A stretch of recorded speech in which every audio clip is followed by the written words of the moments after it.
Welcome to my new blog. તો આજે હું તમને વેનીલા આઈસ્ક્રીમની રેસીપી આપવાની છું. તો એની માટે મેં વ્હીપ ક્રીમ લીધું છે, જે ટ્રોપોલાઇટનું છે, જે 1.5 કપ છે. એની સામે મેં 1/4 ટીસ્પૂન વેનીલા એસેન્સ લીધું છે ને હું આ જ હાફ કપ કન્ડેન્સ મિલ્ક લઈશ, જે મેં હોમમેડ છે. બધાને સૌથી પહેલાં હું આને બીટ કરી લઈશ, જે સ્મૂથ થશે પછી એમાં કન્ડેન્સ મિલ્ક અને વેનીલા એસેન્સ નાખીશ અને પછી 7 થી 8 કલાક માટે આઈસ્ક્રીમ થવા માટે મૂકી દઈશ.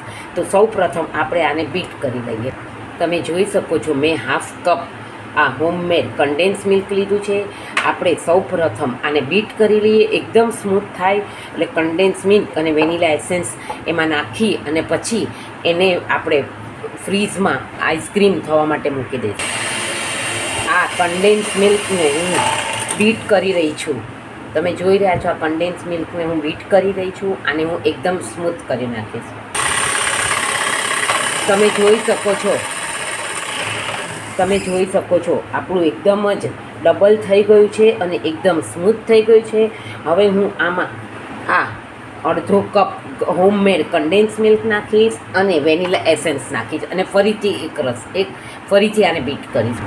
તમે જોઈ શકો છો મેં કન્ડેન્સ મિલ્ક અને વેનીલા એસેન્સ બંને નાખી દીધું છે. હવે ફરીથી આપણે બીટ કરશું આને.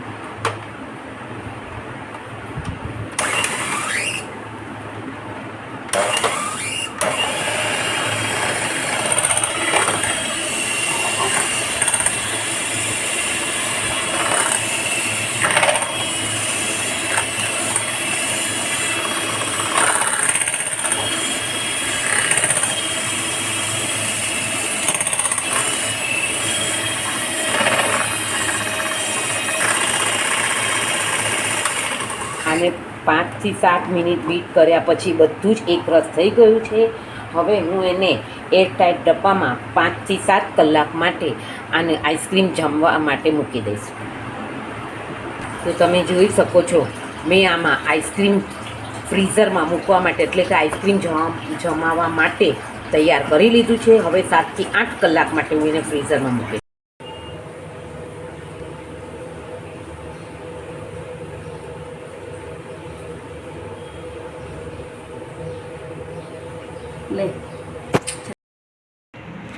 તો આપણે આ બ્રાઉની વિથ વેનીલા આઈસ્ક્રીમ તૈયાર છે. Thank you for watching my video. Like, share and subscribe. Homemade brownie with homemade ice cream. C you tomorrow.